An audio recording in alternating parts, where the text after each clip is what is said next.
Hello বন্ধুরা, নতুন বিয়েবাড়ির ভিডিও নিয়ে আবার হাজির হলাম।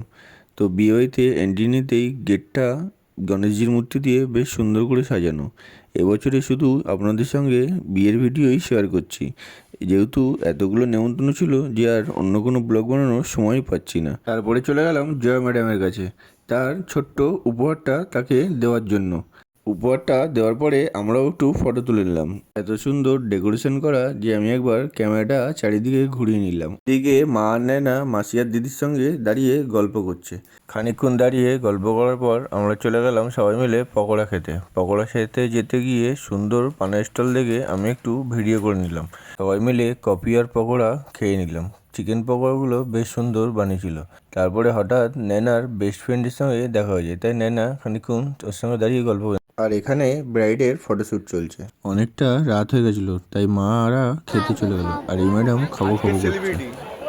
সেলফির জন্য প্রচুর অপেক্ষা করতে হয়েছে। জয়া ম্যাডামের সঙ্গে আমরাও একটু ফটো তুলে চলে গেলাম খেতে, কারণ আমাদের আবার বাড়ি ফিরতে হবে, অনেকটা রাতও হয়ে গেছিলো। খাওয়া দাওয়া শেষ করার পর দেখছি বরযাত্রী ঢুকছে। বরযাত্রী তো খুব আনন্দ করতে করতে বাজি ফাটিয়ে নাচ করতে করতে ঢুকছে। দেখুন কি সুন্দর নাচ করছে, আর গাড়িটাও খুব সুন্দর ডেকোরেশন করেছিল। আর বরকনের এন্ট্রিটা এরকম অসাধারণ ছিল, আমার তো ভীষণ ভালো লেগেছে। আপনাদের কেমন লেগেছে কমেন্টে জানাবেন।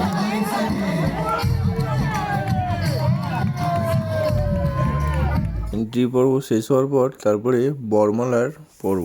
এই বরমালার স্টেজটা ঘুরছিল, দেখতে ভীষণ সুন্দর লাগছিল। আর আপনাদের কেমন লেগেছে কমেন্টে জানাবেন, আর আপনারা কারা কারা দেখেছেন সেটাও কমেন্টে জানাবেন।